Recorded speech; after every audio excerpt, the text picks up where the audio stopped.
സങ്കീർത്തന പുസ്തകത്തിലെ ഒരുപാട് ശക്തിയേറിയ ഒരു പ്രാർത്ഥന നമുക്കിന്ന് പരിചയപ്പെടാം. 79-ാം സങ്കീർത്തനം 9-ാം വാക്യം ഇങ്ങനെയാണ്: ഞങ്ങളുടെ രക്ഷയായ ദൈവമേ, അങ്ങയുടെ നാമത്തിന്റെ മഹത്വത്തെ പ്രതി ഞങ്ങളെ സഹായിക്കണമേ. അങ്ങയുടെ നാമത്തെ പ്രതി ഞങ്ങളെ മോചിപ്പിക്കുകയും ഞങ്ങളുടെ പാപങ്ങൾ പൊറുക്കുകയും ചെയ്യണമേ. കാരണം ദൈവത്തിന്റെ നാമമാണ് ഏറ്റവും ശക്തിയേറിയത്.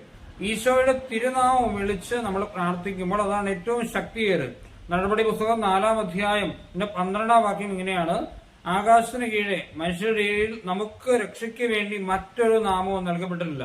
അത് ഈശോയുടെ തിരുനാമമാണ്. തിരുനാമത്തിന്റെ ശക്തിയിൽ ആശ്രയിച്ച് നമ്മൾ പ്രാർത്ഥിക്കുമ്പോൾ അത് നമ്മുടെ ജീവിതത്തിൽ നമുക്ക് സ്വർഗത്തിലേക്ക് ഉയർത്താൻ പറ്റുന്ന ഏറ്റവും നല്ല പ്രാർത്ഥനയാണ്. കാരണം നടപടി പുസ്തകം 3-ാം അധ്യായം 6-ാം വാക്യം ഇങ്ങനെയാണ്: പത്രോസ് പറഞ്ഞു, വെള്ളിയോ സ്വർണമോ എന്റെ കയ്യിലില്ല, എനിക്കുള്ളത് നിനക്ക് ഞാൻ തരുന്നു. നസറായനായ യേശു ക്രിസ്തുവിന്റെ നാമത്തിൽ എണീറ്റ് നടക്കുക. അത് വളരെയേറെ ശക്തിയേറിയ ഒരു പ്രാർത്ഥനയാണ്. എന്നെ പ്രിയപ്പെട്ടവരെ, നമുക്ക് കർത്താവിന് തിരുനാമം വിളിച്ച് പ്രാർത്ഥിക്കാം. പ്രത്യേകിച്ച് ഈ ഒരു സങ്കീർത്തനമുണ്ട്, ഇതൊരു പ്രാർത്ഥന തന്നെയാണല്ലോ. പ്രത്യേകിച്ച് ഈ ഒരു സങ്കീർത്തനം 79-ാം സങ്കീർത്തനം 9-ാം വാക്യം, അത് നമുക്ക് ബൈഹാർട്ട് പഠിക്കാം, എല്ലാവർക്കും പഠിക്കാം. എന്നിട്ട് നമുക്ക് നമ്മുടെ എല്ലാ അവസ്ഥകളിലും നമുക്ക് ഈ പ്രാർത്ഥന ചെല്ലാം.